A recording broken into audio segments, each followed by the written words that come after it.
evita o contato, evita lidar com as emoções, evita o compromisso. E aí ela se relaciona com quem? Com a pessoa que tem um apego ansioso. Isso que eu tava falando. Você tava estudando, então você chegou uma hora e falou assim, cara, eu tô achando que o Gu é um cara seguro. E de alguma maneira, isso tá me deixando numa outra vibe e eu tô até querendo ser mais segura. Sim. Para que isso seja recíproco. Mas como que você vê isso nos pacientes? Então, tem duas coisas. Vamos lá. É porque, ao mesmo tempo que tem essa característica que você falou, da pessoa segura não ser tão ciumenta, não ser possessiva, mas a pessoa segura, ela também busca a proximidade.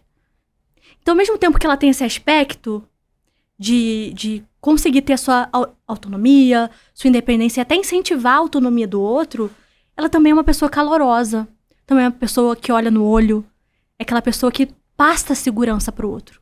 E quando tá com outro, tá inteiro, é muito bom. Está inteiro, o Gustavo é essa pessoa. Isso que eu tô falando, e é muito bom. Gustavo nunca foi aquela pessoa de estar comigo, mas tá ali, mexendo no celular, falando com outras pessoas, não. Ali, inteiro, Ele te ama presente. naquele momento. Naquele momento, isso passa muita segurança. Com certeza. Apesar disso, a nossa mente não para. A mente de uma pessoa com apego ansioso não para. Então, tava sempre ali. A minha mente querendo buscar alguma pontinha de alguma coisa que tinha algo errado. E é algo que eu vejo muito nos meus pacientes. Com certeza. Vejo muito. Pacientes que têm parceiros seguros, mas a maioria, isso acontece tanto, pessoas com apego ansioso que têm um parceiro com apego evitativo. E aí que é a bomba. Aí que é a bomba. E tem muito. Eu não sei porquê, mas esses dois... Mas Certo. o que você tá colocando como o apego evitativo? Certo. O ansioso eu entendi. Certo. Como é que é o apego? Até O pra gente efetivo, poder... o evitativo. Pra gente poder... Pro pessoal acompanhar juntinho com a gente. Perfeito. A pessoa com apego evitativo é aquela pessoa que evita a proximidade. Entendi. Opa, eu evitei aqui o microfone. Não, sem problema. É aquela pessoa que evita a proximidade. Ela quer estar no relacionamento, porque, como eu disse, vínculo é uma necessidade. Então, mesmo a pessoa evitativa, ela vai buscar um vínculo. Mas, ao mesmo tempo, ela tem receio do compromisso. É aquela pessoa que tem receio da proximidade, tem medo de perder seu espaço pessoal, sua independência. Aquela pessoa que, ao mesmo tempo que busca o outro, tá sempre ali querendo se proteger da relação, se É uma proteger meia do contato. distância. Uma meia distância. Quase uma distância higiênica. Quase uma distância higiênica. Evitativa. Evitativa. É uma pessoa que, por exemplo, durante um conflito, é aquela pessoa que não vai querer resolver na hora. Quer se isolar um pouco, esfriar a cabeça, prefere empurrar os problemas para baixo do tapete. Não quer lidar com estresse. Até pra lidar com o estresse, com as emoções, é evitativa, sabe? Entendi. Então ela evita o contato, evita lidar com as emoções, evita o compromisso. E aí ela se relaciona com quem? Com a pessoa que tem um apego ansioso. Que é a pessoa que quer muito o contato, que quer muito a proximidade. E um fica ativando o outro. Porque Um é gatilho, um é gatilho pro outro. ponto disfuncional do O outro. ponto do outro. Quanto mais a pessoa com apego ansioso busca de forma que até que sufoca esse outro, ataca muitas vezes, mais esse outro se distancia, evita pra se regular. E quanto mais ele evita, mais ele ativa o gatilho da insegurança do apego ansioso. A gente dá um trabalho. Interessante, mas essa combinação é muito comum. É muito comum. É Eu não sei muito por quê. comum. É muito comum. Agora, isso que você está falando, as pessoas que têm apego dos dois lados, tanto evitativo quanto ansioso, eu tive essa experiência com muitos pacientes que, como eu no meu protocolo de atendimento, eu fazia neuroimagem mesmo, Uau! funcionamento cerebral. A gente tem para mais de 3.000, bem Muito mais. muito mais. Se separar por casos, dá para fazer publicações maravilhosas. A maioria deles que tinham esse perfil tinham um sistema límbico hiperativado. É isso. E o sistema límbico hiperativado, aí vou voltar naquele início que você falou, são pessoas que estão buscando segurança. Isso. O que é o sistema límbico? É a coisa da proteção, Isso. né? É aquilo que a minha emoção vai sempre buscar: proteção, sobrevivência e satisfação imediata. Nossa. Dá um artigo, hein, gente? Não, é bacana isso, porque assim... Já fiquei aqui com a minha curiosidade. Mas é muito gostoso. Ver mais. Então, assim, você está falando, é uma hiperatividade. É, sim. Amigdaliana, principalmente, do medo, o medo da rejeição, o medo do abandono. Sim. Aquilo é como se fosse quase um bebê que não cresceu. Isso. A pessoa com apego ansioso, ela é hiperativada. Exatamente. Uma criança que não passou daquela fase de necessidade o tempo todo de alguém cuidar e ela não cresceu. Porque chega uma hora que a criança começa a testar, fazer coisas sozinha e ela fala, cara, desenvolve autonomia. Eu consigo. Agora, essas pessoas também têm educações que alimentam isso? Isso. Educação que você fala familiar. Familiar, ou convivência. Às vezes eu considero família até babá. Perfeito. Eu boto também babá acho, como família, a funcionária de casa de família. Eu, quando atendia criança, eu mandava vir todo mundo. Isso. E quando a mãe fala, mas você vai chamar a empregada? Eu falei, não, meu amor, vou chamar quem cuida mais do seu filho que você. Oi! Porque você trabalha o dia inteiro. E eu falava, se não der pra trazer a babá, não trato. Certo. Era essa postura. E eu chegava, quando eu chegava pra... mas ela não vai saber explicar. Eu falei, eu vou saber perguntar. Ui! Não se preocupe. Perfeito. E eu chegava, eu falava... É quem convive, né? Tinha uma babá que era baiana, o nome era baiana, chamavam de baiana. O nome era baiana? Não, é baiana. Aí baiana chegou, eu falei, baiana, tô precisando muito de você. Vixe, ela era baiana mesmo, chamavam de baiana. Vixe, por que, doutora? Eu falei, porque eu quero saber o que está acontecendo. Tem uma história mal contada na vida dessa criança. Aí ela, mas é muito simples, não tem nada a ver com separação de seu fulano e dona fulano. Tem não, são bons pais. Mas o menino tá viciado em jogo. Jogo eletrônico. O menino, os pais saem, ele vai o dia todo. Doutora, não vai nem mais fazer xixi no banheiro. Faz xixi numa garrafa de Coca-Cola. Eu falei, outro dia eu falei pra ele, acaba daí, tu vem comer agora. Aí chegou, a casa tava quebrada. Aí ele falou, mas se me deixar sozinha com ele, doutora, eu dou um jeito nisso. Sim. Né? E aí ele fala pros pais, eu tô meio assim porque vocês estão brigando. Eles não estão nem em casa.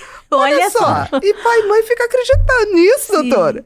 Então, assim... E quem sabia era ela. Ela que estava ali no contato. Ela estava o tempo todo. Então, é coisa que a gente não vê, né? Então, eu incluo família em tudo. Sim. Isso que eu tô falando. A maioria, claro que cada caso é um caso. Mas você sente que a educação de não deixar a pessoa ganhar autonomia, estimular a autonomia... também colabora para esse apego evitativo? Com certeza. Evitativo ou ansioso? É o que a literatura fala. Os estilos de apego, eles se desenvolvem na infância, principalmente, na relação com os cuidadores. Por exemplo, a pessoa com apego evitativo é aquela pessoa que tinha os cuidadores não muito afetuosos, frios, distantes... E que essa criança não teve esse contato, não teve esse apego, esse chamego. Ela tinha que se virar sozinha. Aquela criança que tinha que ser um adulto mais jovem. Certo. Teve que amadurecer muito rápido.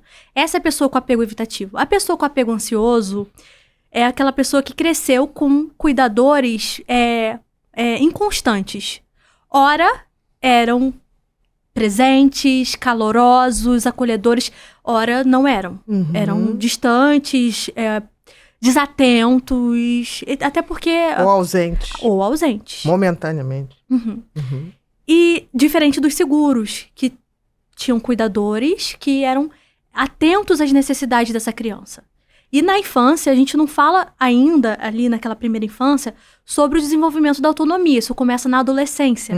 Ali começa o desenvolvimento da autonomia. E muitos pais, familiares, cuidadores, não incentivam a aquisição da autonomia.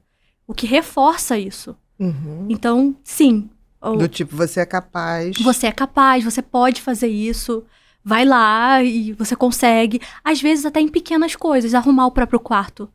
Já é ali um incentivo pra você internalizar que você é capaz de dar conta de manter o teu de uma responsabilidade. Um ambiente confortável. Exatamente. Limpo, né?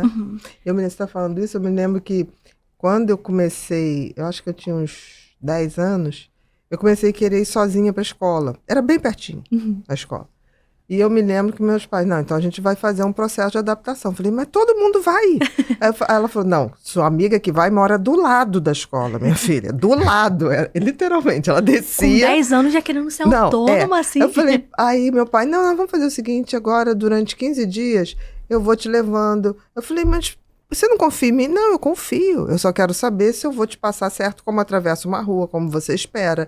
E tá. Eu amei isso. Não, mas foi assim mesmo que eu fui treinar. E eu nem falei, não confia, e não sei o que, papapá. Eu era meio... A altura que eu tenho hoje, eu já tinha com 10 anos. Depois parei de crescer. Então, parecia que eu era mais velha. Mas é a mesma altura. E aí, eu me lembro que meu pai, eu ia na frente e eu olhava, ele estava atrás. Porque no início ele foi assim, com a mãozinha. Vamos lá. Aí eu assim mesmo. Não tá confiando, né, pai? Você vai ver como eu vou olhar o sinal, como eu vou ver direitinho. Ele falou, tá bom, meu filho, eu vou ver, que coisa bonita, eu vou ficar muito feliz de ver isso. E aí, depois de um tempo, depois de 3 dias, ele falava, vai indo na frente agora. Aí eu ia toda, aí eu olhava para trás e ele tava lá, porque eu me certificava. Aí, quando... Ele falou 15 dias. Quando deu 10 dias, ele falou, não, você já tá pronto. Olha só. Aí ele falou, e se acontecer alguma coisa? Sei lá, alguém, papapá. Aí eu falei assim, já sei. Porque tinha uma padaria na esquina. Corro pra padaria. Ele falou, nem te prendeu excessivamente, não. Mas também não te soltou excessivamente. Não, exatamente. Isso é importante também. Deu o suporte de acordo Deu o suporte. Isso que é muito importante. Eu sempre fui muito segura de ir e vir, engraçado isso. Olha só. E eu lembro assim... isso é uma coisa interessante também. Porque hoje, as pesquisas do apego desenvolveram muito depois de Bowlby, né? Que é o criador da teoria do apego. E hoje já se fala muito sobre o fator genético associado a tudo isso. Tanto ao apego ansioso, evitativo, seguro. E também essa questão da autonomia, da independência. Existe a necessidade de autonomia e existe a necessidade de vínculo. Isso precisa ser equilibrado. Então eu não posso nem soltar demais a pessoa e também não posso prender demais. Mas como que eu vou sentir isso?